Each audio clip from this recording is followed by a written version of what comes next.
Fala pessoal, estamos aqui novamente no nosso Wake Summit 2025, gravando esse nosso primeiro podcast do dia aqui com a Mahara.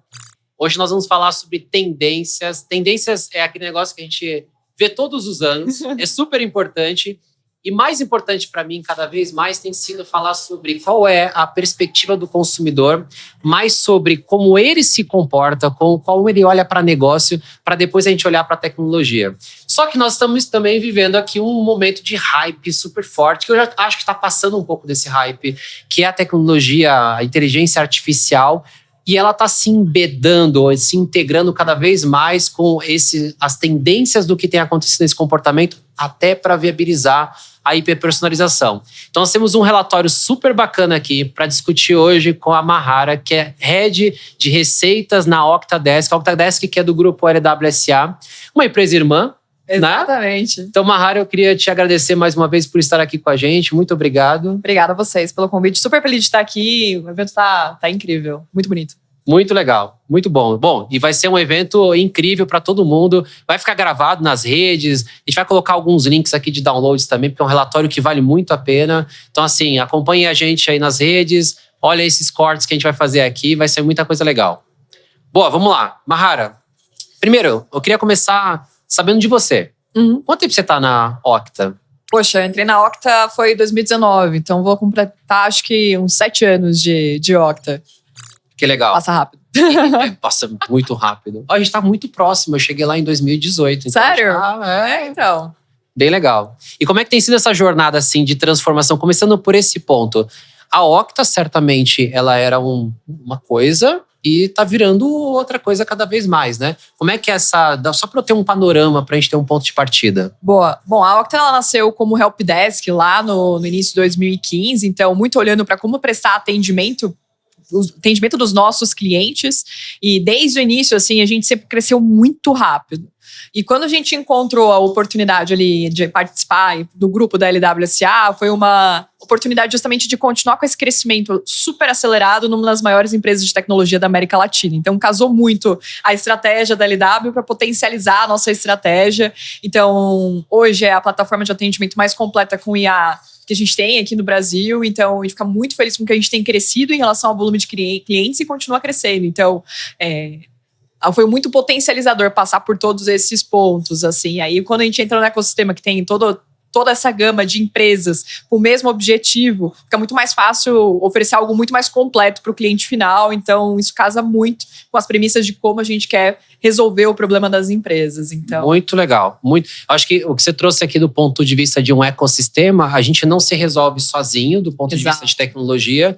Quando você agrupa uma coisa na outra de uma forma que seja intencional e ligada com o comportamento esperado de um consumidor, é onde você consegue entregar o diferencial. Exato. A Octa ela tem como missão fazer com que as empresas atendam como as pessoas querem ser atendidas. A gente só vai conseguir construir um bom software se a gente souber como as pessoas querem ser atendidas. Não como as empresas querem atender, porque as empresas não sabem tomar essas decisões. Se fosse assim, todo mundo era expert em atendimento, ninguém tinha problema de reputação, ninguém tinha reclamação, ninguém tinha nada disso. Então, a partir desse momento, a gente começa a entender que, sim, precisamos olhar para o consumidor. E o outro ponto, né, que você comentou de ter esse ecossistema, é que a grande vantagem disso é que, primeiro, não fica um Frankenstein que não se conversa ou não se casa, e que às vezes até é difícil, né, para uma empresa entender quais são as plataformas, softwares que eu preciso trazer para o meu dia a dia. É difícil tomar essa decisão muitas vezes, e trazer plataformas que não se conversam é ruim. E também é bom porque aqui cada um tem uma expertise. Então, a gente vai se aprofundar muito, no caso da Octa, em como atender bem o seu cliente. Nós vamos ser experts nisso. Em contrapartida, a sua expertise é totalmente diferente, mas complementar à nossa. Total. Então, aqui acho que é onde a gente consegue ganhar muito bem o jogo, sabe? Muito legal. É a nossa crença também, a Wake como um ecossistema, nós precisamos estar abertos e plugáveis com todos os parceiros disponíveis para que a gente possa entregar uma melhor jornada de compra, não só para o nosso cliente, mas para o consumidor do nosso cliente, que é o cliente do cliente. Sim. Então, nossa preocupação é sempre essa. Como que a gente entrega uma jornada para transformar a tecnologia cada vez mais numa coisa transparente? Ele não precisa ver a tecnologia, ele precisa usar, ele precisa sentir a fluidez das coisas. Essa é a nossa missão aqui enquanto plataforma, de trazer essa integração com os nossos parceiros. Perfeito. Muito legal. Olha, acho que temos bons insights para trazer aqui hoje, olhando de onde vocês estavam, para onde vocês estão e sabemos que todo ano tem aquela questão de legal, mas para onde nós vamos? Eu acho que tem duas coisas que eu gosto de destacar nessa questão do para onde nós vamos. O Bezos, da Amazon, ele fala, tem uma parte num livro dele que eu acho muito bacana, que ele fala sobre as pessoas estão olhando para os comportamentos que não vão mudar e aqueles que vão mudar. Eu queria explorar um pouco com você sobre o que você tem percebido no seu relatório, que eu sei que você tem um relatório de 10 anos que você já faz, um outro já está indo para o 3º ou 4º ano agora, que a gente vai explorar um pouquinho de cada um. E a gente explorar com clareza esses comportamentos que estão se tornando agora mais padrões do consumidor e tem aqueles comportamentos tradicionais que nunca vão mudar. Ninguém nunca vai dizer não quero bom atendimento. Exato. Então, vamos começar assim. O que são as tendências agora de curto prazo, de longo prazo, na sua perspectiva, através do seu relatório? Bom, acho que até antes de responder isso daqui, vale a pena trazer o porquê que alguém deveria olhar para isso, né? E por que eu deveria consumir esse tipo de coisa. Então, quando a gente começou, foi muito para entender como evoluir o nosso produto. De novo, porque a gente percebeu que as empresas não estavam tomando boas decisões. É só você ver antigamente o que era atendimento. Era uma URA de telefone. Então, diz que para falar com fulano de tal, para financeiro, contabilidade. Você não sabe nem com quem você quer falar. Com pouquíssimo tempo. Não, infelizmente tem muita empresa presa no passado ainda que ainda faz esse tipo de atendimento. Seja telefone ou até mesmo com tecnologias mais avançadas como bot, ainda acabam utilizando da maneira antiga. E esse é um ponto que a gente tem trazido muito à tona. Então, a gente começou muito a fazer esse estudo pra gente, de entender como que a gente evolui a nossa plataforma da forma que deveria evoluir. E não perder justamente esses pontos. Mas a gente viu que aquilo gerava tanto valor para o gestor tomar uma melhor decisão. Por quê? Porque a gente sabe que o dia a dia de um gestor, você tem 1 milhão de informações, você tem que saber tudo da sua empresa, você ainda tem que estar antenado no seu mercado. Você não tem tempo para ficar estudando sobre atendimento, sobre hábitos, sobre compra. É muita informação. É muita informação, você não tem nem tempo, não sabe onde procurar. Então a gente percebeu, poxa, a gente tem algo muito rico na mão, que geraria valor, inclusive, para quem está tomando decisão na empresa dos nossos clientes. E aí isso começou como um relatório, mas a gente percebeu um outro problema. Que, assim, principalmente quando as pessoas começaram a olhar para muito dado, tem um ponto que a pessoa começa a ficar cega de tanto dado. Eu tenho tanto dado na mão, não sei nem o que fazer com ele. Como que eu analiso isso? Legal que as pessoas querem um atendimento bom, mas o que é um atendimento bom? Eu preciso atender em menos de 5 minutos, mas como é que eu faço isso? É impossível fazer isso 24 horas por dia. Então a gente começou a evoluir esse relatório para se transformar de fato num manual de gestor, onde a gente pega esses dados que a gente faz com o Instituto de Pesquisa para ter credibilidade realmente no que a gente está fazendo ao longo desses 10 anos, e aí acompanhar essas tendências, como você mesmo comentou, e começa a destrinchar esses dados. O que esses dados dizem? Poxa, um bom atendimento significa isso, isso e isso com base nessas respostas. Como que você consegue fazer isso? Você deveria olhar para a estratégia dessa forma, você deveria priorizar seu time dessa forma, você deveria seguir para esse caminho. Então a gente começou a trazer um pouco do o que esse dado está me dizendo e o que eu deveria fazer com isso, porque era justamente onde as pessoas travavam. Então a gente acaba nem chamando mais de relatório por conta disso. E como você bem falou, a gente começou como o CX Trends, que fala do comportamento do consumidor brasileiro, que é o único estudo brasileiro que tem. Tem um monte de estudo que junta a América Latina inteira, a gente sabe que tem muita diferença de comportamento. Então, é o único estudo 100% brasileiro que a gente faz há 10 anos, a gente consegue ter essa visão. E mais recente, em 2023, a gente viu uma forte demanda para entender melhor só a parte de e-commerce e vendas online. E a gente trouxe o que a gente chama de um irmão, que é o e-commerce Trends, que a gente faz desde 2023. Então, eu começaria, antes de responder a tua pergunta, muito por aqui, porque eu acho que é super importante ter essa visão em perspectiva, sabe? Eu acho que você trouxe vários insights aqui interessantes, né? A gente tem muito dado, muita informação, mas pouco conhecimento e conseguir, de fato, transformar isso numa sabedoria acionável que, de fato, faça sentido. Você trouxe um outro ponto que eu também acho que é legal destacar, que é a tropicalização do comportamento.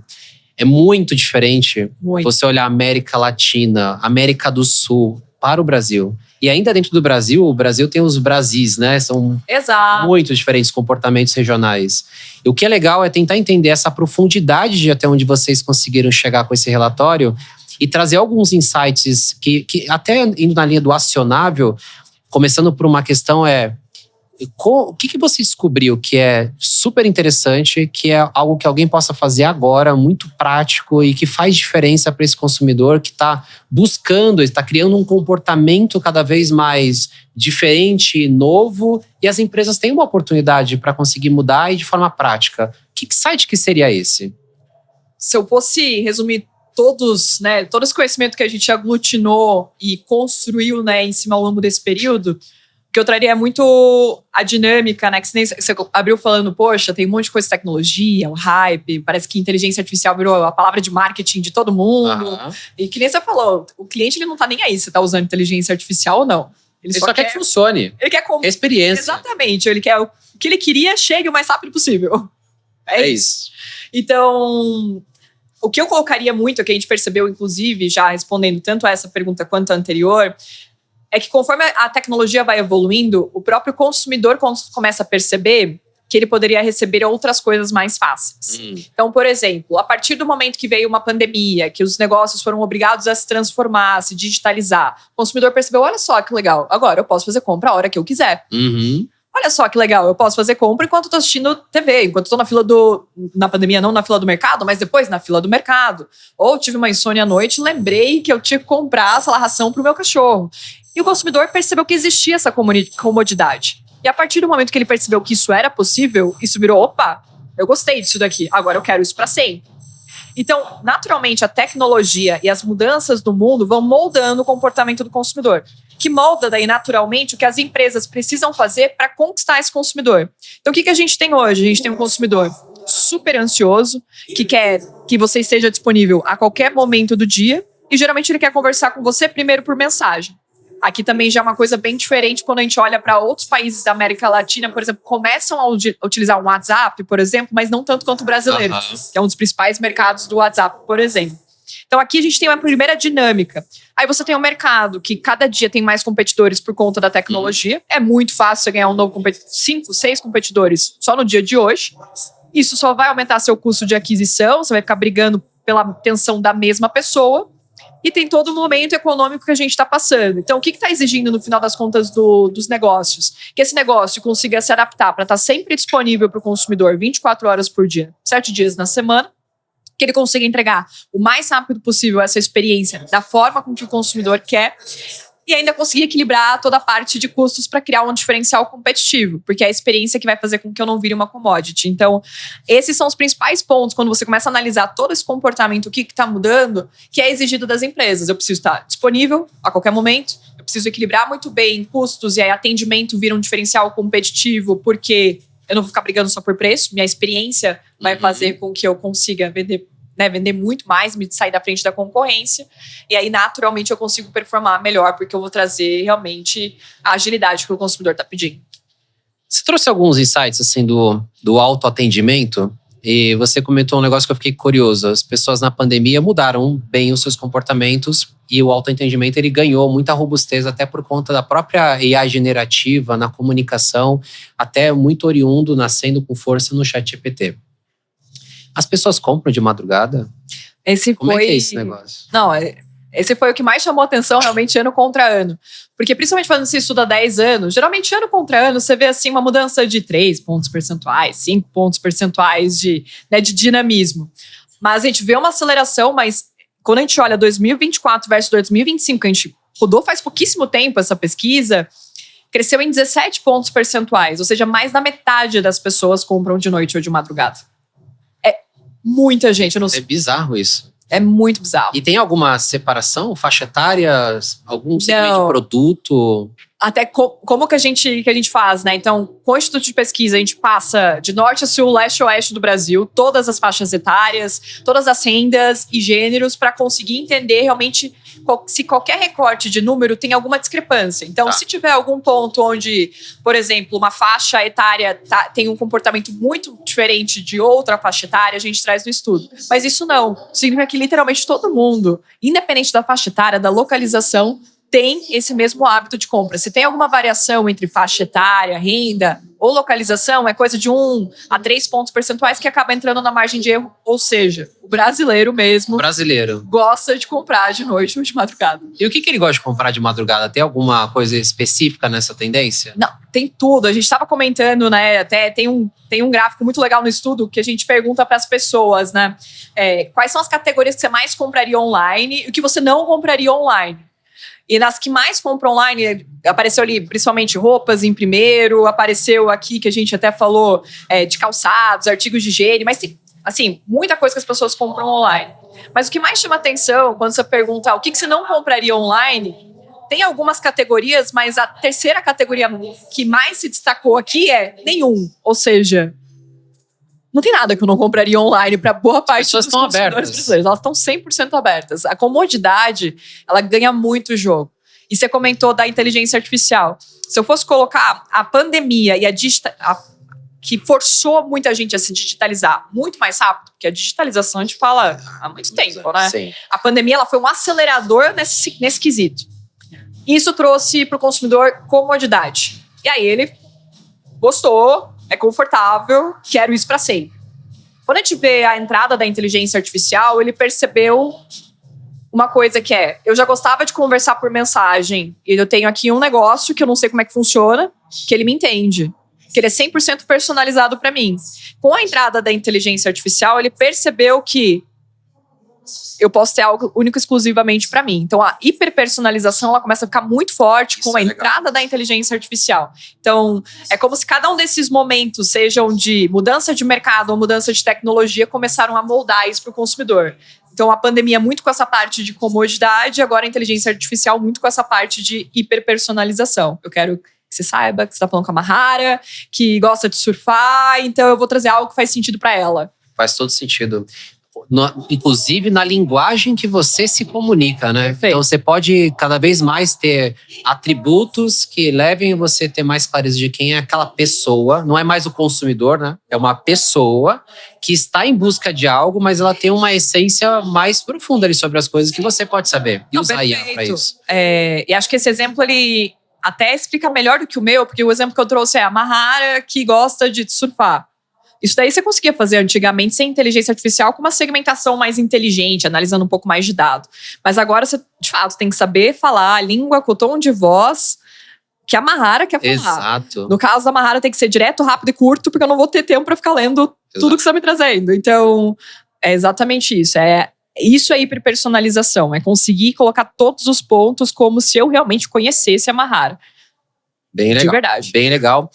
Eu estudo muito o Gartner. O Gartner é um dos nossos parceiros de tecnologia, justamente para olhar como é que a visão do mundo do ponto de vista de tecnologia para trazer essas tendências para o Brasil e também conectar com esses relatórios que são muito exclusivos, específicos do Brasil. Mas tem uma coisa que é em comum aqui, que é a IA, ela de fato habilitou, ela deu superpoderes para que você chegasse nessa conveniência hiperpersonalizada. Eu gosto muito desse termo da hiperpersonalização e a conveniência que você gera para o consumidor.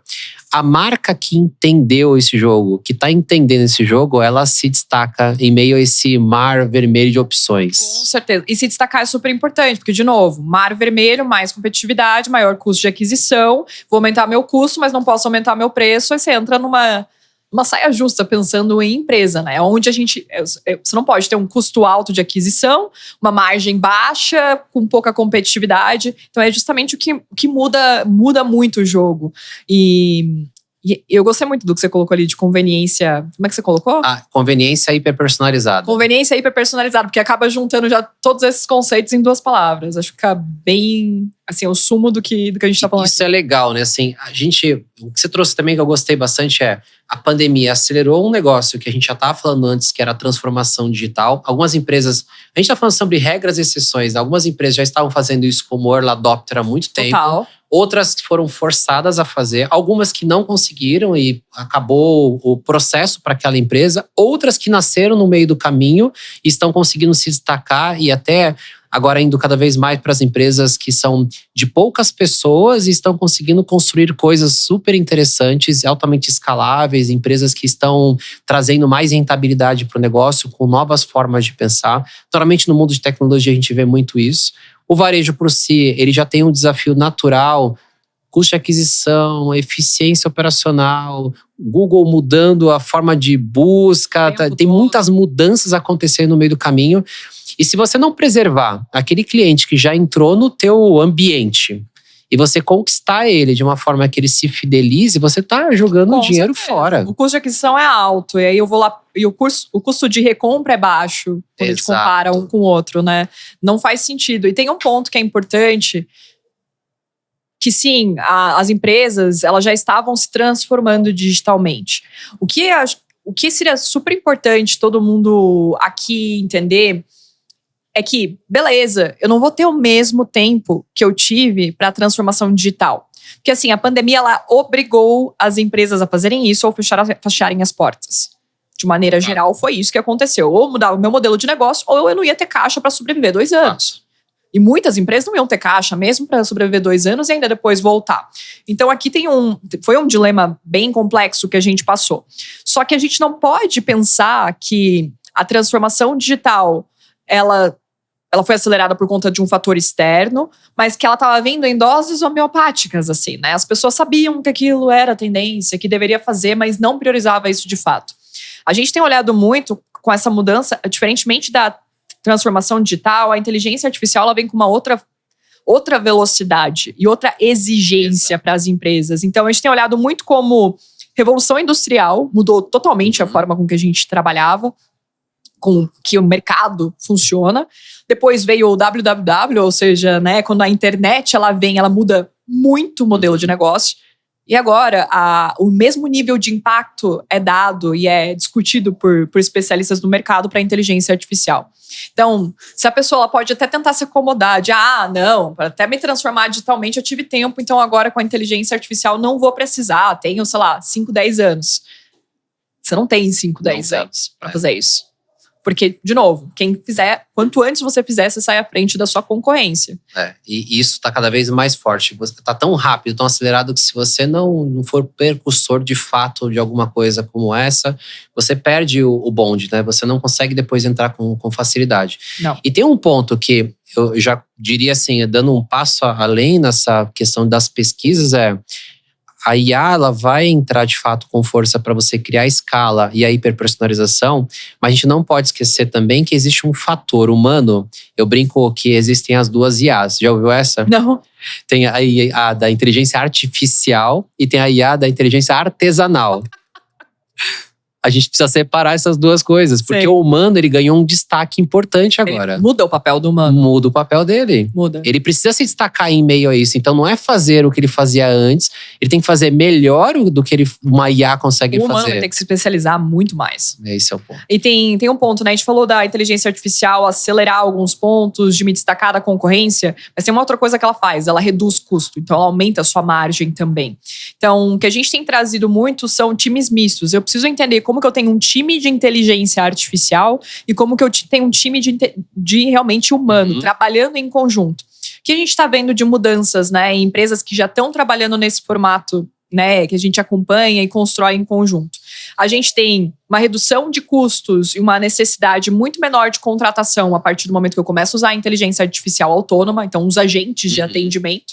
Então eu vou ter um custo muito mais baixo para resolver 80%, 70% dos meus atendimentos, porque são atendimentos muito simples. Imagine pagar uma pessoa para ficar respondendo, sim, essa é a tabela de preços, de tamanhos, sim, essa é a tabela de tamanhos, eu tenho essas cores. São perguntas muito fáceis. É literalmente as atividades mais mecânicas que existem para o ser humano, assim como aconteceu na Revolução Industrial, só que era mecânica física, agora mecânica mental, elas vão ser substituídas pela inteligência artificial, que são de menor complexidade, embora a inteligência artificial também mande bem em coisas de alta complexidade. Mas como que a gente está vendo isso acontecer neste momento e nesse estágio da inteligência artificial, que tem esse ponto também. Então, os agentes autônomos, eles trabalham muito nessa camada que tem um grande volume de coisas repetitivas e intelectualmente não tão complexas assim. E o time humano entra para os atendimentos mais complexos. Então eu tenho uma especialização no meu time humano, eu preciso treinar muito mais o meu time humano, eles vão ter menos volume de atendimento, mas eles vão lidar com demandas mais complexas, e meu time de inteligência artificial vai lidar com um grande volume. Então aqui eu reduzo o meu custo. E junto com isso, você também vai empoderar o seu time humano com inteligência artificial. Você vai trazer um copiloto para o teu time humano, para ajudar nas temáticas mais difíceis, porque são mais complexas. Então, você vai ter que treinar o teu time humano e a inteligência artificial vai estar como copiloto ali, ajudando ele a ganhar mais eficiência, mais agilidade, mais assertividade. Então, o humano vai trabalhar ao lado da inteligência artificial e com a inteligência artificial. Isso já está acontecendo nas empresas que estão fazendo já essa movimentação e estão tendo esses resultados com 30%, 40% de redução de custo já. Você trouxe um terceiro ponto, porque a gente falou sobre a conveniência, que é legal, do lado do consumidor. A gente falou sobre a personalização, que cria aquela experiência mais imersiva que a marca pode entregar. E agora você trouxe um terceiro ponto, que é da eficiência, que é outra coisa que a IA e as tecnologias podem trazer. Deixa eu ver se eu entendi o que você trouxe.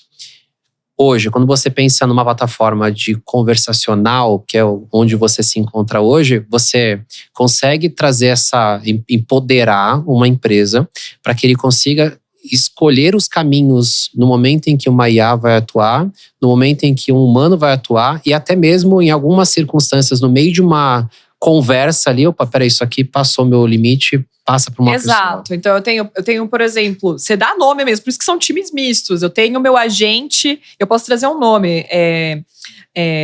Eu olhei aqui, né, por exemplo. Time A, time B. O agente Liz. A Liz, ela faz o primeiro atendimento, é uma inteligência artificial, ela é generalista. Mas às vezes a pessoa entrou e a Liz conversando, de novo, naquela URA antiga, aquele atendimento antigo, você vai falar assim, poxa, Liz, seguinte, eu tô com dúvida em relação ao meu boleto. Beleza, peraí que eu vou te passar pro especialista financeiro. O especialista financeiro é, por exemplo, o João, que também é uma inteligência artificial. Um subagente lá. Então, o agente de inteligência artificial generalista vai passar a bola para o agente de inteligência artificial especialista. E esse especialista, caso a pessoa peça ou o agente especialista veja que ele não tem informação suficiente para dar a resposta certa, aí ele passa para o time humano. Então você consegue fazer todos esses pontos. E aí com o time humano ele tem ali o copiloto dele que vai ajudar ele, inclusive, a atender mais rápido, por exemplo, com mais assertividade. Vai falar assim, por exemplo, Diego, aqui, responde isso daqui. Ele provavelmente está falando dessa política aqui, ou talvez tenha um problema acontecendo em tal lugar, dá uma olhada nisso daqui. Então ele vai te facilitar também o trabalho. Vou juntar um terceiro fator aqui, diferente do que a gente está falando. Um quarto fator, na verdade, a gente falou agora desse último de eficiência e pegando um pouco da conveniência e da hiperpersonalização. Na Wake a gente também fala do nosso Wake U, que é empoderar através do comportamental das pessoas, das oportunidades que estão acontecendo agora no site do cliente e proativamente trazer essa informação para que o vendedor, o atendimento, o consultor consiga tomar ações que sejam muito específicas, muito cirúrgicas, de acordo com o interesse daquela pessoa. Eu vejo uns negócios interessantes nisso. Isso aí é ouro para você conseguir personalizar a jornada, ter esse comportamento acontecendo, porque você vai estar no momento perfeito, que a pessoa, é literalmente só marcar o gol aqui. É tipo isso. Bem legal. E você tem, Mahara, algum indicador na sua pesquisa que mostra alguma correlação de ganho de eficiência versus alguma coisa? Ou um ganho de a experiência que você cria para o consumidor versus também algum outro indicador? Você tem alguma coisa nesse sentido? De eficiência, a gente tem case de cliente, porque, de novo, a pesquisa ela é 100% voltada para o consumidor, não para as empresas. Okay. Então, eu vou trazer um exemplo de sucesso que a gente tem de redução de custo e um exemplo da pesquisa do porquê isso aqui é importante. Então, a gente tem, sim, 1 a cada 3 pessoas. Então, são bastantes pessoas. 2 a cada 3 pessoas desistem de uma compra por uma má experiência. Então, é muita coisa. No fim, é perder muito dinheiro, né? Perder muito dinheiro. Você já teve o custo para atrair essa pessoa. Quando ela tá chegando na cara do gol, você tá com uma experiência ruim, seja porque 70% das pessoas usam o celular no mobile e aí a tua experiência não é boa no mobile, ou o teu checkout não é facilitado, não tem os meios de pagamentos que nem a gente vê na pesquisa, que a pessoa mais quer, não tem algo facilitado, ou ela comprou com você e se decepcionou por conta do frete, do atendimento, das dúvidas, ou teve uma dúvida na hora de comprar e desistiu porque ninguém respondeu, porque era de noite ou de madrugada, ou às vezes durante o dia as empresas demoram também. Então todos esses fatores, que é o que se traduzem em experiência, fazem com que ela desista e vá comprar do seu concorrente. Então você jogou fora todo esse dinheiro que você pagou para trazer essa pessoa. Então aqui já são 2 números, assim, dados que a gente descobriu ao longo desses estudos, esses dados agora de 2025, que comprovam isso. E em contrapartida, a gente tem empresas que conseguiram... A gente tem o caso da própria Localweb, utilizando essa trabalho, né, tanto de plataforma de atendimento, centralizando os canais, usando os times híbridos, conseguiu reduzir em 30% os custos da operação e ainda conseguiu resolver 60% dos atendimentos instantaneamente através de automações e inteligência artificial. Ou seja, não chegou para o time humano 60% das solicitações e foram resolvidas para o cliente. Interessantíssimo. Muito legal. Bom, eu queria fazer aqui um pedido para você. Essa pesquisa, ela é pública? Ela é. Legal. Então, assim, o pessoal, depois que for fazer aqui o corte, colocar pra gente aqui um QR Code, um link, alguma coisa para você disponibilizar para todo mundo. Eu queria te agradecer aqui. Nem parece que a gente conversou 30 minutos. Foi super rápido, né? Eu, por mim, ficava mais aqui. O pessoal já tá falando disso. Acabou e tal. Mahara, eu gosto muito desse papo. Eu acho que a gente deveria fazer mais, trazer mais clareza cada vez mais na perspectiva prática de como as pessoas podem explorar. E aqui eu queria deixar um espaço para você dar uma mensagem final de como as pessoas podem te procurar, ou como elas podem descobrir mais sobre o que vocês fazem. Boa. Bom, tanto a pesquisa a gente vai deixar aqui, né, inscrito, é o E-Commerce Trends, e também a gente tem o Seixas Trends, que é o que a gente faz há 10 anos, que é a pesquisa do consumidor geral, sem ser um fragmento específico para e-commerce, que é seixastrends.com.br. Então, na Octadesk, é @Octadesk em todas as redes sociais. Então, o que a gente ajuda são as empresas realmente a colocarem o atendimento inteiro num só lugar. E a gente automatiza a operação de ponta a ponta através de agentes de IaaS, automações e recursos para o time. Então, qualquer empresa que precise trabalhar nessa dinâmica, precisa trazer esse atendimento a todo momento, garantindo eficiência e uma boa experiência, a gente consegue ajudar, com certeza. E, bom, meu nome é super fácil de encontrar, não tem tantas Maharas, nem tantos Mahara Schultz ainda, né? Então, Mahara Schultz, principalmente no LinkedIn e no Instagram é @maharafala, que é um Instagram que eu criei especificamente para compartilhar, que é onde a Mahara de fato fala. Legal. Esse tipo de coisa. Muito bom. Obrigado mais uma vez pela participação. Espero que tenham gostado, pessoal. Os cortes vão estar aí disponíveis para vocês, os links de download. E qualquer coisa que vocês entendam que não ficou muito claro aqui, a Mahara vai estar disponível também para responder. E vamos buscar mais conteúdos como esse aqui. Vamos sim. Valeu, obrigado. Valeu, tchau, tchau. Oi?